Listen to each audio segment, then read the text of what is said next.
partir de este momento compartimos Cascos Azules, argentinos por el mundo. Una editorial para mayo del año 2026. 4, 3, 2. Pareciera la cuenta regresiva de algo que estaría por suceder. En realidad está sucediendo y nos debe preocupar.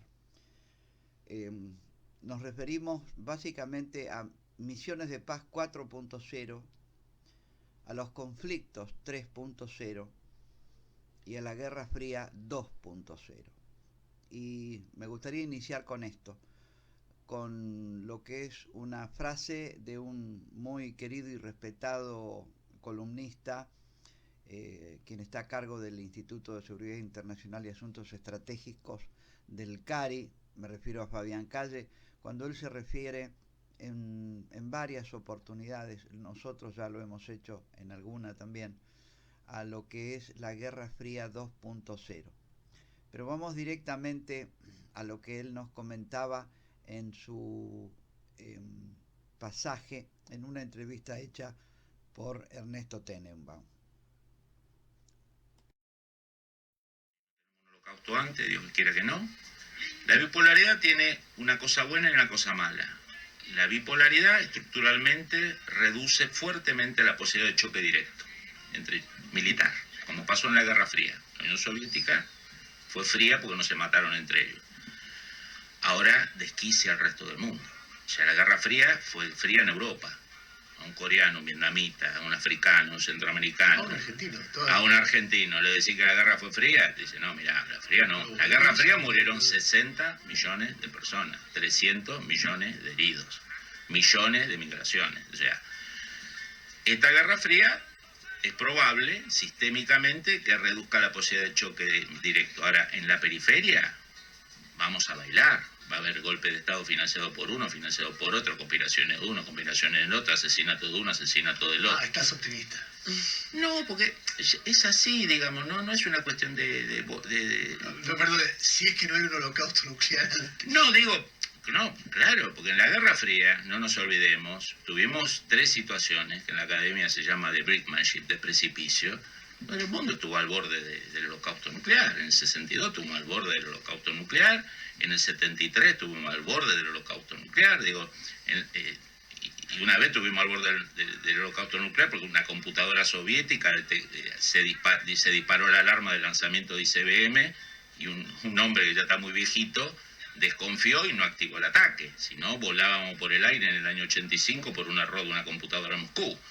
Digo, entonces, digamos, sí, puede pasar. Ahora con armas tripuladas, autotripuladas. Cuando referimos a Guerra Fría 2.0, así como hablar de una paz caliente, en realidad nos referimos a un eufemismo para tratar de tipificar un tipo de guerra, porque no tenemos los parámetros ni las constantes ni las categorías adecuadas como para definir lo que es esta guerra o lo que ha sido esa posguerra del año 1945. Los especialistas hablan de del telón de acero y la cortina de hierro, que lo había apodado Winston Churchill, entre el 45 y el 48. Hay otras etapas, como por ejemplo la continencia y la beligerancia entre el 48 y el 54, la coexistencia pacífica entre el 55 y el 62, la distensión y crisis del 62 y el 73. Recordemos que en el 62 fue el episodio de los misiles, donde aparece Allison, y el modo de resolver la temática de lo que casi nos lleva al borde de la extinción, porque era una conflagración entre Moscú y Washington a través de lo que era la Cuba de Castro, una detente en la cual se produce una cierta distensión entre el 74 y el 79, el reinicio de hostilidades entre el 79 y el 85, y hay una referencia de la cual vamos a ampliar, y la cooperación y crisis del 85 al 89. A mí me ha tocado vivir de una forma directa y a través de lo que son las misiones de paz, el haber convivido con compañeros, con camaradas, con aquellos uniformados que provenían de la Unión Soviética con su hoz y martillo en un brazo, en el que se identificaban en una forma absoluta, de una forma unívoca, y poco a poco, a lo largo de esa primera misión, nos tocó el Sahara Occidental. Argentina colaboraba, contribuía en esa primera misión de una forma evidente, y poco a poco fueron ellos distinguiéndose a lo largo de ese 91 hasta que se produce el rompimiento de ese amalgamamiento artificioso, eso que respondía a una lógica imposible de sostener, de todos según sus capacidades, a todos según sus necesidades, y eso de algún modo requería un politburó o una burocracia que definiera las capacidades de cada uno y las necesidades de cada uno. Y esto de algún modo no era verdaderamente fidedigno, no requería justamente alguien que definiera qué son capacidades y qué son necesidades, lo cual esto hizo colapsar el sistema.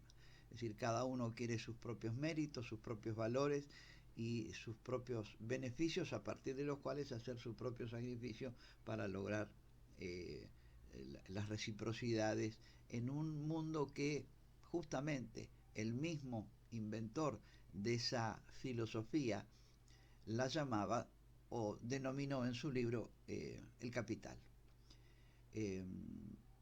Ese capitalismo de algún modo generaba estas dicotomías que ellos explotaron de una forma aviesa, porque evidentemente siempre pugnaron por una lucha permanente, una revolución permanente, romantizaron lo que podría ser ese combate y esa lucha, y es donde justamente, y acabamos de escuchar a Fabián Calle que nos decía que esa guerra fría, ese proceso posterior a ese desavenirse de Occidente con Oriente, trajo millones de muertes y todo un corolario, una zona de guerras que fueron realmente fratricidas, porque se produjeron en el seno de las propias sociedades, sea la africana, la del sudeste asiático, América, Argentina, y por eso es lo que nombraban. Así que 2.0 definiría esa primera guerra fría que todavía seguimos viviendo. 3.0 nos referimos también a los conflictos. Los conflictos también han mutado, han cambiado, y entonces hay toda una tipología, una forma de tipificación de conflictos que es inabarcable. Estamos hablando del conflicto cognitivo, por dar una de las últimas manifestaciones, pero hay todo un espectro de operaciones, desde las operaciones de cuarta generación, la guerra irrestricta, la irregular compleja, las de quinta, sexta, séptima generación. Hasta Juan Belicón nos habla de novena, décima y undécima generación, que son prácticamente inconcebibles, incomprensibles de tratar de definirla en los parámetros actuales. Está la propia estrategia rusa de la guerra total, en manos también de Gerasimov, que los vemos muy a menudo en su día a día con Putin en la actual Rusia. La guerra civil molecular, esta que nos habla de Hans Enzensberger, de que él define que un vagón de metro puede convertirse en una Bosnia en miniatura. Las guerras de cuarta generación, que de algún modo ya no son medios físicos, perdón, sino también una permanente innovación que sorprende, que de algún modo desarma la capacidad defensiva que pueda tener un contrincante y que no esté preparado para este tipo de amenazas. Acá me refiero brevemente a lo que puede haber sido también estos desafíos a los que debemos ser sometidos, de interpretar que, por ejemplo, la propia extracción del presidente Maduro de Venezuela fue una operación interagencial, y acá hacemos una referencia que lo vamos a desarrollar más adelante en otro programa. Yo hago la figura del cometa, la punta que le tiene que tomar y leer los derechos al presidente, al expresidente venezolano, es policial, es una, como diría alguien, una redada policial en la cual hay que tomar prisionero a alguien, solo que tiene una cola de cometa que es desmesurada, centenares de naves aéreas y las de superficie que han generado, bueno, todos los efectos y todas las reacciones requeridas para ensombrecer, ensordecer, obnubilar, cegar a un sistema de defensa que fue totalmente inefectivo. Y acá también se confirma lo que de algún modo decíamos en el 2.0 del tipo de Guerra Fría, que tenían que hacer los malogrados cubanos defendiendo la posición del presidente venezolano. Los conflictos de la zona gris, indescifrable, que pugnan por impulsar ese umbral a la legítima, de la legítima defensa, porque todo se ha mezclado en una suerte de yin-yang. Tenemos el hecho de que el crimen doméstico habitual de entrecasa, por así decirlo, se ha internacionalizado. Lo que son los soldados, los niños soldados en el mundo, de algún modo tienen su representación en lo nacional, en los chicos, en los niños soldados, los de los búnkers, los soldaditos que le llamamos. Rosario es testigo o ha sido testigo de este tipo de expresiones. Así que, bueno, es realmente el manejo del salvajismo, otra manifestación más que, si sabíamos que era brutal y terrorista la actitud por parte de lo que era Al Qaeda en su momento y sus manifestaciones, las Torres Gemelas, todo lo que sabemos, también el manejo del salvajismo llegó a la pantalla, así como cierra House of Cards una temporada completa con el degollamiento, si vale la palabra, de un aparente periodista, pero era la representación fílmica o llevada a la pantalla de lo que estaba realmente sucediendo, en mostrar imágenes espeluznantes de lo que era una amenaza existencial. La guerra irrestricta, cambios en la propia función de guerra, ya no es tecnología, no, tampoco es la fricción, ni siquiera es el uso de combatientes, la mimetización del civil con el mujahidín, con el soldado religioso fanatizado, y podríamos llegar a seguir, al menos plantear los interrogantes y las inquietudes de que estamos en presencia de algo que nos sorprende y que reclama de nosotros una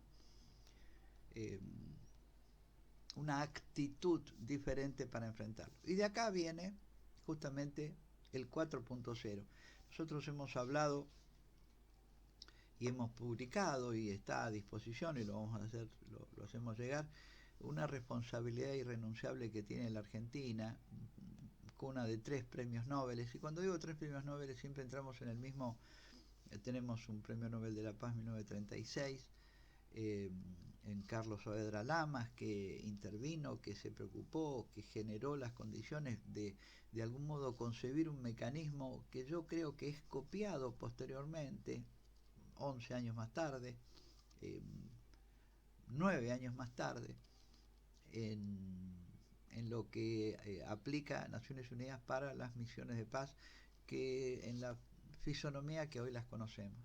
Tenemos así estas, decimos, misiones 4.0 porque tiene que superar todo este tipo de, de expresiones novedosas, de algún modo. Y ahí estamos tratando de volcar una serie de inquietudes, sobre todo a la quietud que normalmente percibimos en la Argentina como fenómeno. Tenemos que seguir esa línea. Y dijimos 3 premios Nobel, 1936, 1980 con Pérez Esquivel, que de algún modo nos confirma que si hay un premio Nobel de la Paz es porque debe haber habido una guerra también poco entendida, mal calificada, inexplicada, mal interpretada y también mal, yo diría hasta mal conducida. Evidentemente no estuvimos a la altura de saber cómo era ese tipo de guerra y bueno, los efectos es el día de hoy que se siguen manifestando en una cantidad de ya de septuagenarios y más que purgan en cárceles una naturaleza de delitos que de algún modo tendrían que ser revisados todos. Argentina tiene la responsabilidad de insertarse al mundo y esto es lo que lo presentamos como una sustitución de exportaciones. En estos días estamos justamente celebrando la cercanía con nuestros hermanos chilenos en lo que es el Cruz del Sur, que es una organización internacional de militares, antes hubiera sido inconcebible, chilenos y argentinos armando lo que es una fuerza en condiciones de poder funcionar bajo el mandato de Naciones Unidas o de la organización que así lo requiera para tratar de llevar paz a un territorio que pueda estar lastimado. Esta institución, las misiones de paz, muy estudiadas, cada vez más estudiadas, bueno, disponen de estos mecanismos a los cuales ponemos a disposición y alentamos a que se sigan estudiando, sobre todo en las universidades, para que esto pueda llegar a crecer y ser un paliativo real, efectivo, fidedigno, verdadero, de lo que es lo que deben ser las misiones de paz y lo que debe ser la paz en el mundo, de lo cual estamos nosotros convencidos y realmente orgullosos de poder contribuir a que esto pueda llegar a suceder. Les pedimos que nos sigan. Esto es nosotros, aunque le llamen la atención, a uno le preguntan ¿cuánto cobras por hacer este tipo de cosas? Y no, realmente dependemos de nuestros auspiciantes que nos toleran, que nos aguantan, y tratamos de responder, que es la fundación del Instituto de Ayuda Financiera, la fundación del IAF, que nos ayuda a llevar esto adelante, el Estómago Conjunto, con las nuevas autoridades recientemente que asumieron el cargo, nuestro recuerdo también al brigadier Xavier Isaac, que en su momento también nos ayudó, y por supuesto a la Sociedad Militar Seguro de Vida. Les pedimos el like, les pedimos por favor que nos acompañen, a ver si hacemos fuerza con el algoritmo para que esto pueda llegar a difundirse y darle la tranquilidad a nuestra gente, al estudiante, al ciudadano, que la paz es posible, pero se requiere también un esfuerzo realmente importante. 4, 3, 2. Esto como ayuda a memoria para recordar que hay una Guerra Fría 2.0, hay conflictos 3.0 y que nosotros ya tenemos que estar pensando en las misiones de paz 4.0. Gracias.